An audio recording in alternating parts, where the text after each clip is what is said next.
Captain Jake Miller stood on the bridge of the USS Wanderer, watching the stars through the main screen. His ship was 3 days into a routine mapping mission near the edge of human space. The crew of 12 had been working well together, and everything was going according to plan. "Captain, I'm picking up something strange," said Amy Stone from her position at the communications console. Her voice carried a note of excitement that made Jake turn around. "What kind of strange?" Jake asked, walking over to look at her readings. "There's an energy signature coming from the asteroid field ahead. It's not natural. The patterns are too regular, too organized." Amy's fingers moved quickly over her controls, trying to get a clearer reading. Chief Engineer Lisa Park looked up from her station. "I can confirm Amy's readings. Whatever is out there, it's definitely artificial. The energy output is massive." Jake felt his pulse quicken. This was why he loved being an explorer. You never knew what you might find in the vast emptiness of space. "Can you tell what's producing the signal?" "Working on it," Amy replied. "Wait, I'm getting visual confirmation. There's something big out there, Captain. Really big." The main screen shifted to show a magnified view of the asteroid field. Among the floating rocks, a dark shape hung motionless in space. As the image cleared, Jake could see it was a ship, but unlike anything he had ever seen before. It was at least twice the size of the Wanderer, with strange curves and angles that looked almost organic. "That's not human," whispered Dan Carter, the security officer. His hand moved instinctively toward his weapon. "No, it's not," Jake agreed, studying the alien vessel. The ship appeared damaged. Pieces of debris floated around it, and several sections looked like they had been torn open. "But it might need help." Lisa frowned at her readings. "Captain, I'm detecting life support systems on that ship, but they're running low. If there's anyone alive over there, they don't have much time." Jake felt the familiar pull of duty and curiosity that had driven him to become an explorer. Every regulation said they should report the discovery and wait for orders. But if there were beings dying on that ship, waiting could mean letting them die. "Amy, try to establish communication with the vessel," he ordered. Amy worked at her console for several minutes before shaking her head. "No response, Captain. Either they can't hear us or they can't understand us." "Captain," Lisa called out urgently, "I'm reading massive gravitational distortions around that ship. I think their drive systems are malfunctioning. The space around them is becoming unstable." Jake made his decision. "Set course for the alien vessel." "We're going to investigate." "Sir, are you sure that's wise?" Dan asked. "We don't know what we're dealing with." "We're explorers, Dan. This is what we do." Jake returned to his captain's chair. "Besides, if they need help, we're the only ones out here who can provide it." As the Wanderer moved closer to the alien ship, the readings became more alarming. The gravitational distortions were growing stronger, and space itself seemed to be bending around the damaged vessel. "Captain, I strongly recommend we keep our distance," Lisa warned. "These readings are off the charts. I've never seen anything like this." Jake was about to respond when the universe suddenly went crazy. The alien ship flared with blinding light, and the Wanderer was caught in what felt like a giant invisible hand. The ship shook violently as it was pulled toward the alien vessel. "Emergency power to engines," Jake shouted over the noise of groaning metal. "Get us out of here!" "I can't," Lisa yelled back. "The gravitational field is too strong. We're being pulled in." The main screen showed space twisting and bending around them in impossible ways. Stars stretched into long lines, and colors that had no names painted the darkness. Jake gripped his chair as the ship bucked and rolled like a wild animal. Then everything went white. When Jake's vision cleared, he found himself floating in zero gravity. Emergency lighting cast strange shadows on the walls of what he realized was a damaged section of his ship. The air was thin, and he could hear the hiss of atmosphere leaking into space. "Computer status report," he called out, but there was no response. The main power was out, and most systems were offline. Jake pushed himself toward what he hoped was the door to the corridor. His ears were ringing, and his head felt like someone had hit it with a hammer. As he moved, he could see that this section of the ship had been badly damaged. Panels hung loose from the walls, and sparks occasionally shot from broken wires. When he reached the door, he found it sealed shut. The emergency bulkhead had activated, trapping him in the damaged section. He tried the manual override, but it wouldn't budge. The door was jammed, probably by the twisted metal of the damaged hull. Jake floated in the dim light, taking stock of his situation. He had emergency air for maybe 6 hours. The section he was in was slowly losing atmosphere, His crew was somewhere on the other side of that door, but he had no way to reach them or even communicate with them. Through a cracked window, he could see the alien ship hanging in space nearby. It was much closer now, close enough that he could make out details of its strange design. The hull seemed to flow like liquid metal, and lights pulsed along its surface in patterns that almost looked like a heartbeat. Most importantly, the alien ship appeared to be intact. If its life support systems were still working, it might be his only chance of survival. Jake checked his emergency kit and found a small thruster pack designed for spacewalks. It would be dangerous to try to cross the space between the ships, especially with his damaged helmet. But staying here meant certain death. He moved to the airlock that connected this section to the outside. The controls were damaged, but they still responded to manual operation. As he prepared for what might be his last spacewalk, Jake wondered what he would find on the alien vessel. The airlock cycled, and Jake stepped out into space. The alien ship loomed before him, strange and beautiful and terrifying all at once. Behind him, the Wanderer hung broken and dark, with no signs of life from the crew sections. As he used his thruster pack to cross the void between the ships, Jake noticed something that made his heart race. There was an opening in the alien hull like a docking bay, and it was glowing with soft, warm light. More importantly, he could see what looked like an atmosphere barrier keeping the air inside. Jake guided himself toward the opening, hoping that whoever built this ship had meant for visitors to be able to enter this way. As he passed through the barrier, he felt the artificial gravity take hold and pull him gently to the deck. He stood up slowly, breathing heavily inside his helmet. The air around him glowed with a soft blue light, and he could see that the atmosphere readings on his suit showed breathable air. After a moment's hesitation, he removed his helmet. The air was clean and fresh, with a strange metallic taste that wasn't unpleasant. Jake looked around at the alien corridor, noting the organic curves of the walls and the soft, pulsing lights that seemed to respond to his presence. Somewhere on this ship, there might be beings who could help him, or there might be beings who would kill him on sight. Either way, Jake knew he had to find out. His survival, and possibly that of his crew, depended on what happened next. He took his first step deeper into the alien vessel, not knowing that this moment would change everything. Not just for him, but for all of humanity. Jake moved carefully through the alien corridor, his hand resting on his sidearm. The walls around him seemed to pulse with a soft, living light that responded to his movements. Each step he took caused the lights to brighten slightly, as if the ship itself was aware of his presence. The corridor curved gently to the right, and Jake found himself in what appeared to be the ship's main area. The ceiling was high and domed, with strange symbols flowing across its surface like water. In the center of the room stood several tall crystalline structures that hummed with energy. "Hello?" Jake called out, his voice echoing strangely in the alien space. "Is anyone here? I need help." A soft sound came from behind one of the crystal structures, like a sigh or a whisper. Jake moved toward it carefully, not sure what he would find. As he rounded the structure, he stopped in shock. A woman lay on what looked like a medical bed surrounded by glowing equipment. But she was unlike any woman Jake had ever seen. Her skin was a soft, silver-blue color that seemed to shimmer in the light. Her hair was long and white, moving gently as if underwater, even though there was no breeze. She was tall and graceful, even lying down. Most striking were her eyes. As they opened and looked at Jake, he saw they were a deep violet color, large and beautiful and completely alien. For a moment, neither of them moved, each staring at the other in surprise. The woman sat up quickly, her hand reaching for something at her side. Jake raised his hands to show he meant no harm. "Wait," he said. "I'm not here to hurt you. My ship was damaged. I need help." The woman tilted her head, clearly not understanding his words. She spoke in response, her voice musical and flowing, but Jake couldn't understand a single sound. The language was unlike anything he had ever heard. The woman stood up, and Jake saw she was even taller than he had thought, at least 6.5 feet. She wore a form-fitting suit that seemed to be made of the same material as the ship's walls, shifting and flowing with her movements. She moved to a nearby console and touched several symbols. A device rose from the floor between them, about the size of a dinner plate and covered in glowing patterns. The woman spoke to it in her musical language, then looked at Jake expectantly. Jake cleared his throat. "I'm Captain Jake Miller of the United Earth Space Fleet.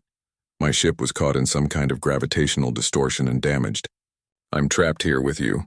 The device pulsed with light as he spoke. After a moment, the woman's voice came from it, but now Jake could understand the words. I am Zara Velthara of the Villani people. Your words are strange to me, but my translator is learning your language. You say you are trapped here? Jake nodded. Yes, both our ships seem to be caught in some kind of space prison. I saw your ship was damaged, too. Are you the only one left alive? Zara's violet eyes filled with sadness. Yes, my crew died defending this ship from raiders 6 months ago. I have been alone since then, trying to find a way to escape this place. 6 months? Jake asked. How have you survived? This ship can sustain life for many years, Zara explained. But I cannot repair the damage the raiders caused to our escape systems. I have been trapped in this fold space prison waiting to die slowly. Jake looked around the alien room with new eyes. Fold space prison? What is this place? Zara moved to another console and the dome above them became transparent. Jake could see stars, but they were wrong somehow. They formed a perfect sphere around them, as if they were inside a giant bubble in space. This prison was built by an ancient race called the Keepers, Zara explained. They created these traps to contain dangerous beings. Once something enters, it cannot leave without the correct key. And you don't have the key? The key is not an object. It requires 2 different types of technology working together. The Keepers designed it so that no single race could escape alone. They believed cooperation was the only path to freedom. Jake felt a chill run down his spine. So we're both trapped here forever? Not forever, Zara said, but her voice was not hopeful. The prison space is slowly shrinking. In perhaps 10 days it will be too small for our ships.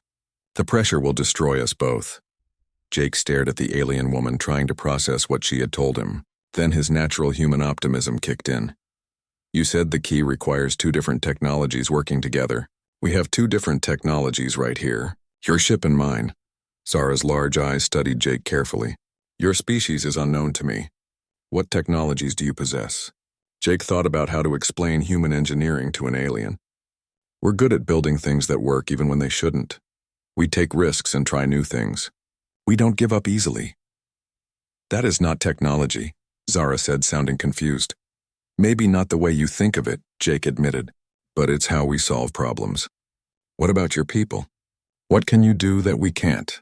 Zara moved to the central console and placed her hands on its surface. The room around them came alive with flowing energy patterns. The lights pulsed in complex rhythms, and Jake could feel the power flowing through the ship like blood through veins. We can shape energy directly, Zara explained. We can make it flow in patterns that create the effects we need. Your ship uses crude force to push against space. Ours works with the natural flows of the universe. Jake watched in amazement as Zara demonstrated her abilities. She didn't just press buttons or flip switches. She seemed to communicate directly with the ship's systems, guiding the energy with her thoughts and movements. That's incredible, Jake said. But you said you couldn't escape alone. What do you need that you don't have? Raw power and unpredictable solutions, Zara admitted. My people are patient and careful. We think for long periods before acting, but this prison responds to sudden, violent changes in energy. It requires the kind of quick, dangerous thinking that we have trained ourselves not to do. Jake grinned. Well, quick and dangerous thinking happens to be one of our specialties. For the first time since Jake had found her, Zara smiled.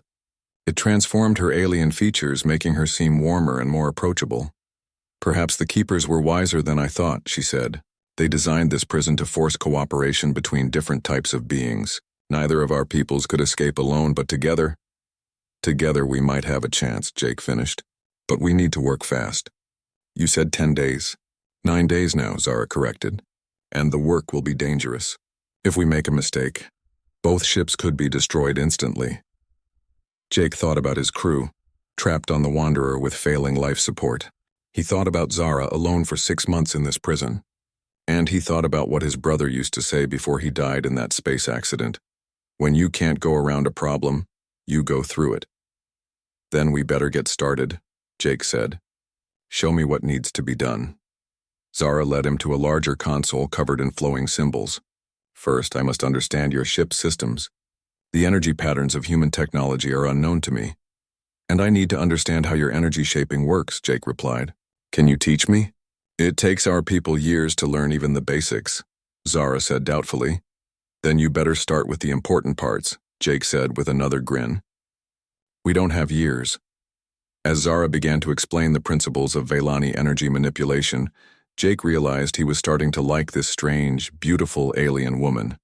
She was smart and brave, and she hadn't given up even after months of being alone. More importantly, he was beginning to believe they might actually have a chance of escaping this prison. It would take everything both their species knew about space and energy and technology. But it might be possible. Jake looked at Zara as she worked, her silver blue skin glowing softly in the ship's light, her violet eyes focused and determined. He had found her by accident, trapped in an impossible situation. But maybe, just maybe, they had found exactly what they both needed to survive. The next 9 days would test everything they were made of. But for the first time since being trapped in this place, Jake felt hope. Jake spent the next 3 days learning about Vaylani technology, while Zara studied the readings from his damaged ship. Working together was harder than either of them had expected. Their approaches to problem-solving were as different as their species. No, Zara said for the 10th time that morning, her musical voice showing frustration. You cannot simply force the energy to flow faster. It must be guided gently, like water finding its natural path. Jake wiped sweat from his forehead. They were working on combining the power output from both ships, but every time he tried to apply human engineering principles, the Vaylani systems would shut down in protest. But forcing it works, Jake argued. Look at my ship's engines. They're basic compared to yours, but they got us here. Sometimes you have to make things work, even if they don't want to. And that is why your ship is damaged and mine is not. Zara replied coolly. The words hung in the air between them. Jake felt his temper rise, but before he could respond, an alarm sounded throughout the ship. Zara rushed to the main console, her hands dancing over the controls. What is it? Jake asked, joining her. The prison space has contracted faster than expected, Zara said, her voice tight with worry. We now have only 6 days, not 9. Jake stared at the readings on the alien display. Even though he couldn't read the symbols, he could see the numbers changing, getting smaller. The bubble of space around them was shrinking like a deflating balloon. We need to try something different, he said. This careful approach isn't working fast enough. If we rush, we will make mistakes, Zara insisted. My people have learned over thousands of years that patience and precision are the keys to success. And my people learned that sometimes you only get one shot, so you better take it, Jake shot back. How many thousands of years did your people spend stuck in one place because they were too careful to take risks? Zara turned to face him, her violet eyes flashing with anger. At least we didn't destroy ourselves with reckless experiments like so many young species do. At least we didn't get so scared of making mistakes that we stopped trying new things, Jake replied. They glared at each other across the alien console, two beings from different worlds who suddenly seemed very far apart. The moment stretched on until another alarm chimed softly. This time it wasn't the prison warning. It was a medical alert from Jake's life support system. Zara looked at the readings on her console and her expression changed immediately. You are injured, she said, her anger replaced by concern. Internal bleeding from when your ship was damaged. Jake felt dizzy suddenly and realized Zara was right. He had been ignoring the pain in his side, too focused on their escape plan to worry about his own health. Now the adrenaline was wearing off and he could feel how much damage the accident had done to his body. I'm fine, he started to say.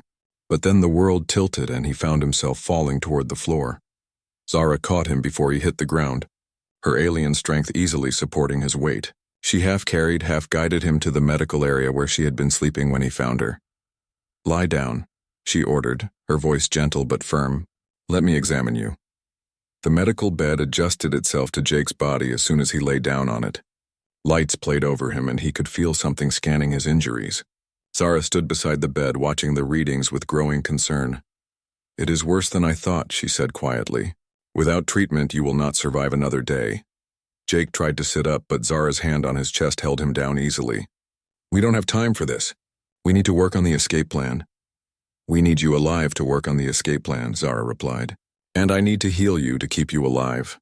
She moved to another console and began calling up information on human biology. Jake watched her work, noting how her bioluminescent patterns shifted and flowed as she concentrated. The lights under her skin were beautiful in a way that had nothing to do with human standards of beauty. Your people, he said quietly. Do you glow like that when you're worried? Zara looked down at her arms, seeming surprised. I had not realized I was broadcasting my emotions so clearly. Yes, our skin patterns reflect our inner state. It is one reason we are careful about showing feelings to strangers. What do the patterns mean? This pattern means concern for another's well-being, Zara explained, touching a swirling design on her arm. This one is determination, and this... She paused, looking at a soft pulse of light near her heart. This one I am not sure how to translate into your language. Jake studied the gentle rhythm of light over her heart. It looks like hope to me. Zara met his eyes and smiled softly. Yes, hope is a good translation. The medical equipment finished its scan and began treating Jake's injuries. He could feel warmth spreading through his body. As the alien technology repaired the damage, the pain in his side faded and his head cleared. Thank you, he said. You saved my life. You would have done the same for me, Zara replied. This I know from watching you these past days. Your people may be reckless, but you are not cruel. Your people may be cautious, but you're not cowardly, Jake said in return. You've been trapped here for 6 months, but you never gave up. You kept working on a solution even when you were all alone. Zara sat down on the edge of the medical bed. I was not always alone. My crew died protecting me from the raiders who attacked us. They believed our mission was important enough to die for. What was your mission? To find other intelligent species and learn if peaceful contact was possible, Zara said sadly. My people have encountered many races over the centuries, but most meetings end in conflict. We wanted to know if there was a way to approach young species without causing fear and violence. Jake felt a chill as he realized what she was saying. You came looking for us. For humans. Yes, we have been watching your people from a distance. You spread quickly through your solar system, and we knew you would soon reach the stars. The council had to decide whether to make contact or to discourage your expansion. Discourage how? There are ways to make a species believe that space travel is too dangerous, Zara said quietly. Equipment failures that seem like accidents. Ships that disappear without explanation. Eventually, most species decide to stay home. Jake sat up carefully, his injuries healed but his mind racing. But you didn't want that to happen to us. I studied your species for many years, Zara explained. I saw how you overcome impossible challenges through cooperation and determination. When your ships first left your world, I convinced the council to let me attempt peaceful contact. And your crew died for that decision. They died because we encountered the Skarathi raiders before we could reach human space. The raiders wanted our technology, and they would have killed us all if my crew had not fought them. Zara's bioluminescent patterns darkened with remembered pain. I have been alone ever since, wondering if I made the right choice. Jake reached out and touched her hand. Her skin was warm and soft, and he could feel the gentle pulse of light beneath it. You made the right choice, he said firmly. And your crew didn't die for nothing. You found me, and together we're going to get out of here. Then you can complete your mission. Zara looked down at their joined hands. My people do not touch casually. Physical contact is reserved for those who are bonded, who share deep trust and understanding. I'm sorry. Jake started to pull his hand away, but Zara held it gently. I did not say I minded, she said softly. I said it was not casual. Physical contact means something important to my people. Jake met her violet eyes and felt something shift between them. They were no longer just two beings trapped together by accident. They were becoming something more, something that neither of their species had words for. The escape plan, Zara said after a long moment. I think I understand now what we must do. We have been trying to force our different approaches to work together, but perhaps we need to accept that our differences are our strength. What do you mean? You think quickly and take risks. I think carefully and avoid mistakes. Instead of trying to change each other, we should let each of us do what we do best. Zara stood up and moved to the main console. I will handle the precise energy manipulation. You will handle the quick decisions and creative solutions. Jake joined her at the console, feeling stronger than he had in days. What about the timing? We still need to coordinate perfectly. Zara smiled, and her bioluminescent patterns shifted to show confidence and determination. That is where trust comes in. I must trust you to make the right decisions quickly. You must trust me to execute them precisely. I trust you, Jake said without hesitation. And I trust you, Zara replied. Perhaps that is what the Keepers really wanted. Not just cooperation between different technologies, but trust between different peoples. They spent the rest of the day planning their escape attempt, but now their different approaches complemented each other instead of fighting. Jake would identify the problems and propose solutions, while Zara would refine those solutions and make them work with Villani technology. As they worked, Jake found himself watching Zara more and more. The way she moved was like a dance, graceful and flowing. The way her skin patterns shifted with her thoughts was like watching her emotions painted in light. And the way she listened to his ideas, really listened, made him feel understood in a way he had never. On the morning of their escape attempt, Jake woke to find Zara standing before the main console, her hands moving in patterns that seemed almost like prayer. Her bioluminescent patterns were flowing in slow, complex designs that he had never seen before. "What are you doing?" he asked softly, not wanting to disturb whatever ritual she was performing.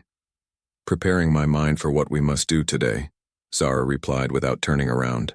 "My people have a ceremony we perform before attempting something that has never been done before. It helps us focus our thoughts and accept whatever outcome awaits us." Jake moved to stand beside her. Through the transparent dome above them, he could see how much smaller their prison had become. The sphere of space around them was now barely large enough to hold both ships. "According to my calculations, we have less than 4 hours before the compression reaches critical levels," Zara said, finally turning to face him. "Are you ready?" Jake checked his equipment one more time. He would need to return to his ship to coordinate the power systems from that end, while Zara handled the energy manipulation from her vessel. They had spent days planning every detail, but there were still 100 things that could go wrong. "As ready as I'll ever be," Jake said. "What about you?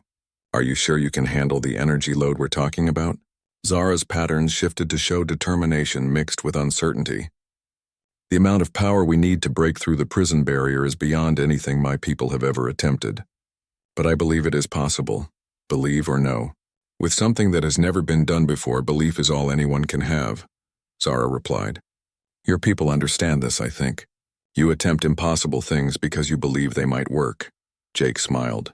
"When you put it that way, it sounds pretty crazy, perhaps. But perhaps crazy is what this situation requires." They spent the next hour making final preparations. Jake would spacewalk back to the Wanderer and bring its power systems online.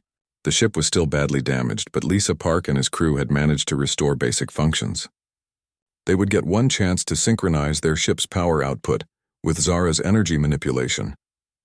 As Jake prepared to leave Zara's ship, she touched his arm gently. "There is something I must tell you," she said, her voice serious. "If this escape attempt fails, my ship has enough power to protect itself for a few more hours. Yours does not." "What are you saying?"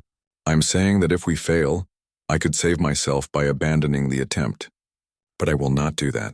We succeed together, or we fail together." Jake felt something tight in his chest as he realized what she was offering to sacrifice for him. "Zara, you don't have to—" "Yes, I do," she interrupted. "Not because I must, but because I choose to. My people sent me to learn if cooperation with other species was possible. I have learned the answer is yes, but only if we are willing to risk everything for each other." Jake looked into her violet eyes and saw the truth there.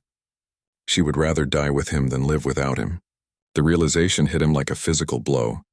"When we get out of here," he said quietly, "we need to talk about what happens next." "When we get out of here," Zara agreed, her pattern showing something that looked like joy mixed with sadness. Jake made the spacewalk back to the Wanderer quickly. The ship was in bad shape, but his crew had worked miracles with the limited resources they had. Lisa Park met him at the airlock with a grim expression. "Captain, I have to tell you, the chances of this working are—" "I don't want to hear percentages, Lisa," Jake interrupted. "I want to hear that you're ready to give me everything this ship has." "We're ready, sir," Lisa said, her expression changing to match his determination. "Amy has established a communication link with the alien ship. Dan has the backup system standing by. We'll give you everything we've got." Jake made his way to the bridge where his crew was waiting. They had all volunteered to stay at their stations during the escape attempt, even though they knew the risk. If the plan failed, they would all die together. "Amy, open a channel to Zara," Jake ordered. "Channel open, sir." "Zara, are you ready?" "All systems prepared on this end," came her musical voice through the speakers. Beginning energy buildup now. Jake could see the alien ship through the bridge windows, and it was starting to glow with internal light. The patterns along its hull were moving faster now, like a heartbeat speeding up. "Lisa, bring our power systems online," Jake commanded. "Power at maximum," Lisa reported. Captain, I'm reading energy levels from the alien ship that are off the charts. Whatever she's doing over there, it's beyond anything I've ever seen. Can our systems handle the connection? Unknown, sir. We're about to find out. Jake felt the familiar thrill of stepping into the unknown that had driven him to become an explorer. This was what humanity did best. Take impossible chances and somehow make them work. Amy, patch me through to the whole ship, Jake said. All hands, this is the captain. In 60 seconds, we're going to attempt something that has never been done before. We're going to break out of a space prison built by beings who thought escape was impossible. We're going to do it by working together with an alien species, combining their wisdom with our determination. I know it sounds crazy, but crazy is what we do best. Stand by. Jake looked at his crew, seeing the fear and excitement in their faces. These were the moments that defined who humanity was. Not the safe times, but the dangerous ones where everything hung in the balance. Zara, energy at 50% and rising, came the alien's voice through the speakers. Lisa, match her power curve, Jake ordered. Matching power curve, Lisa confirmed. Captain, the resonance pattern is forming. I'm reading dimensional distortions all around us. Through the windows, Jake could see space itself beginning to bend and twist. The prison walls were becoming visible as lines of force that enclosed their bubble of reality. Energy at 75%, Zara reported. Jake, the prison system is detecting our escape attempt. It is beginning defensive measures. Alarms started ringing throughout the Wanderer as external pressure began building around the ship. The prison was trying to crush them before they could break free. How much more power do we need? Jake asked. Full power, but the defensive systems are making it difficult to maintain the energy pattern, Zara replied, strain evident in her voice. Lisa, emergency power to all systems. Take everything we have. Sir, if we drain our power reserves completely, we won't have life support if this fails, Lisa warned. Then we better make sure it doesn't fail, Jake said. Do it. The Wanderer groaned as every system was pushed beyond its design limits. Jake could hear metal straining and sparks flying from overloaded circuits, but their power output jumped to match what Zara needed.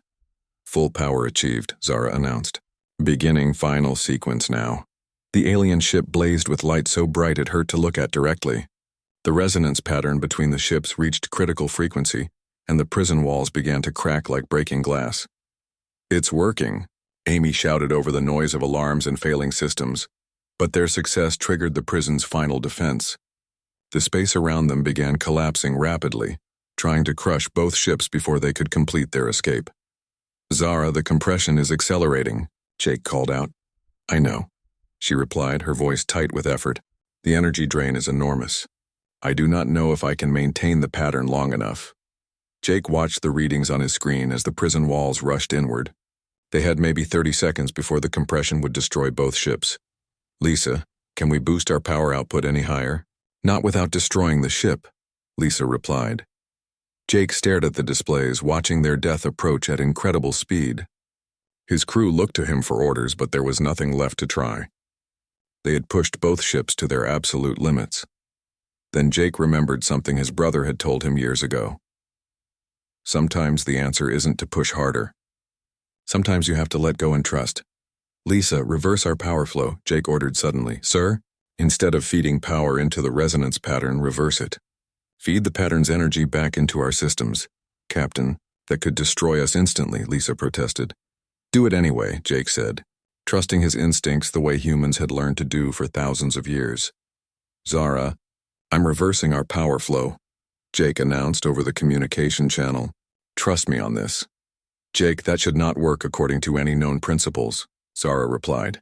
Since when do humans worry about known principles? Jake shot back. Do you trust me? A pause. Then, I trust you. Lisa reversed the power flow, and for a moment Jake thought they were all going to die. The ship shook violently and half the systems went offline. But then something impossible happened. The resonance pattern didn't collapse. Instead, it amplified, feeding on the feedback loop Jake had created. The energy grew exponentially, and the prison walls didn't just crack, they shattered completely. Both ships were hurled back into normal space with tremendous force. Jake was thrown against his chair as the Wanderer tumbled through space, systems failing all around them. But they were free.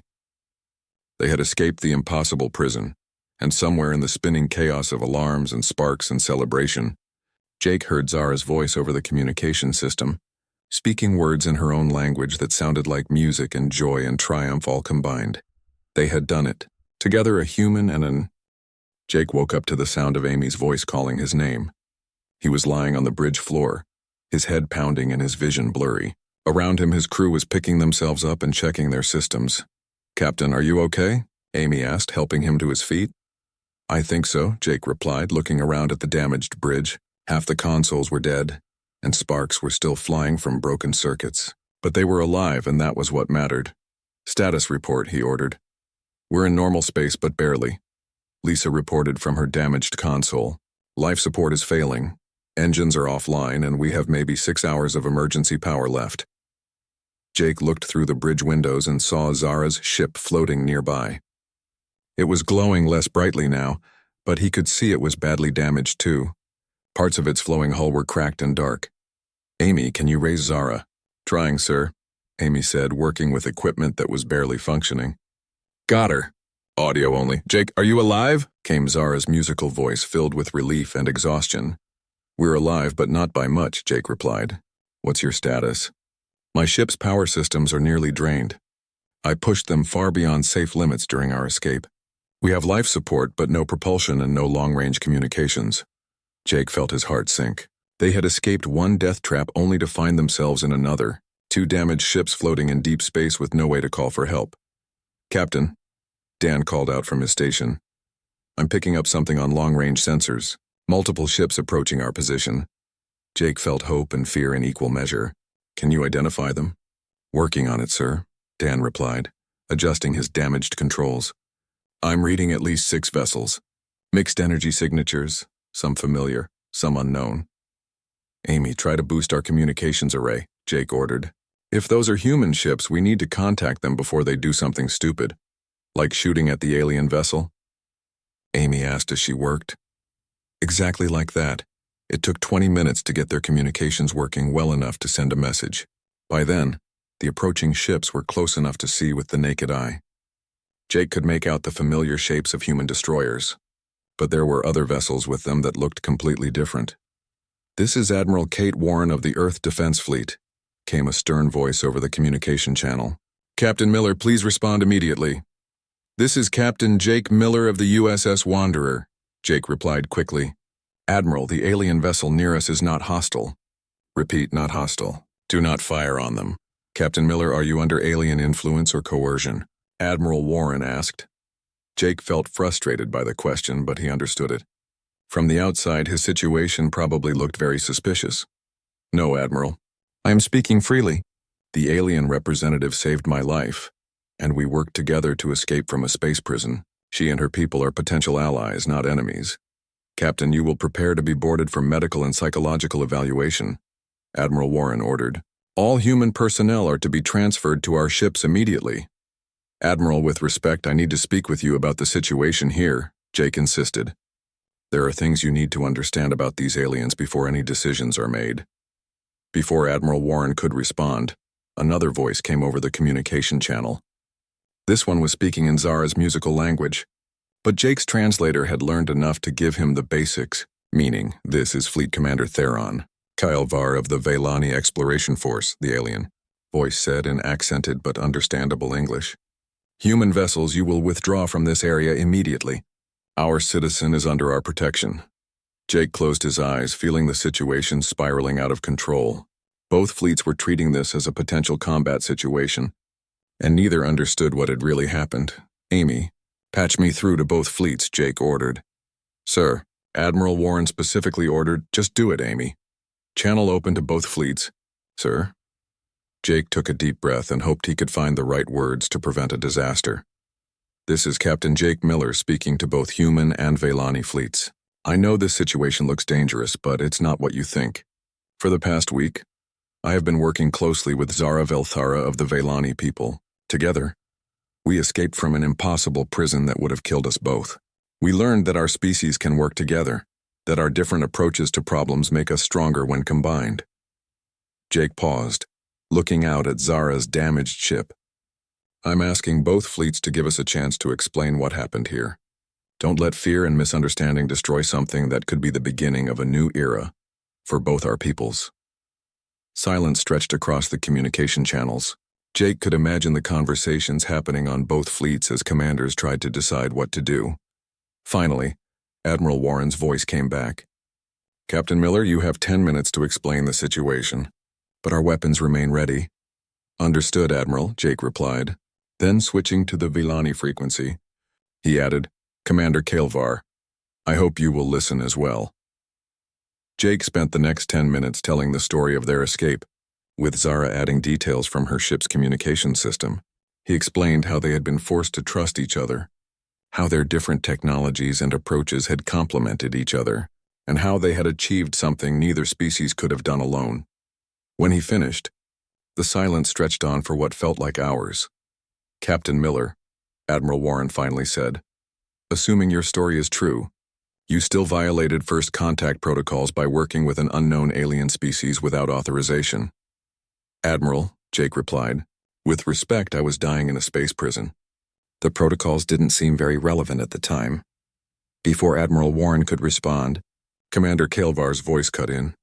"Human Captain Miller," the Villani commander said, "you claim to have worked successfully with citizen Zara, but cooperation between our species has been attempted before and failed.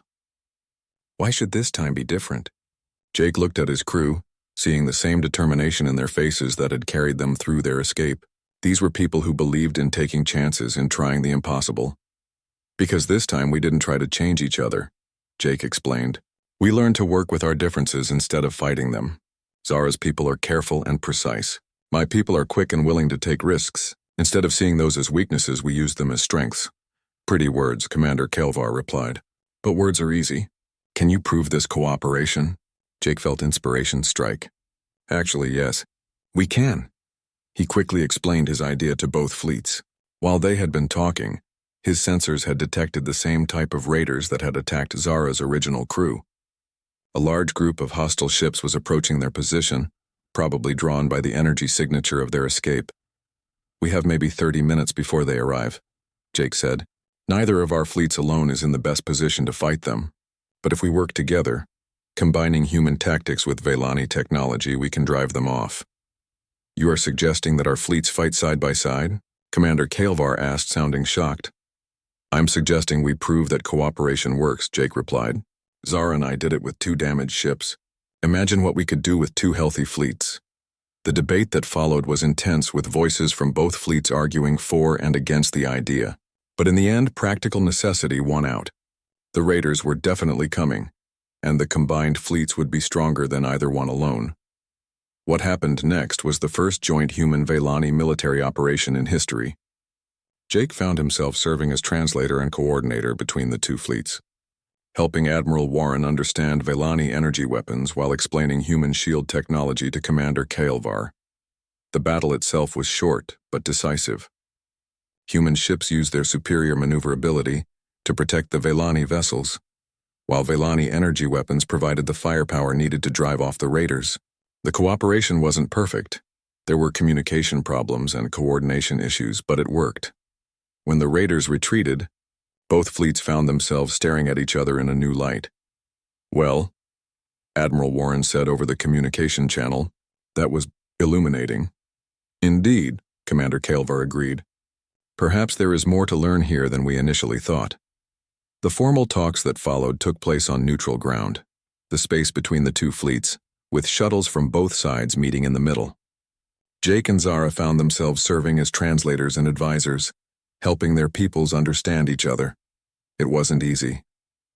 There were misunderstandings, cultural conflicts, and moments when the talks almost broke down completely. But slowly, carefully, the foundations of an alliance began to take shape. 6 months later, Jake stood on the bridge of the Unity, the first ship built jointly by human and Villani engineers. It combined the best of both technologies, human durability and adaptability with Villani elegance and energy manipulation. Beside him, Zara worked at a console that responded to both touch and thought, monitoring the ship's systems with the same grace she had shown in their escape from the prison. "Captain," Amy called out from her communication station, "we're receiving a distress call from an unknown species. They appear to be under attack by raiders." Jake looked at Zara, seeing the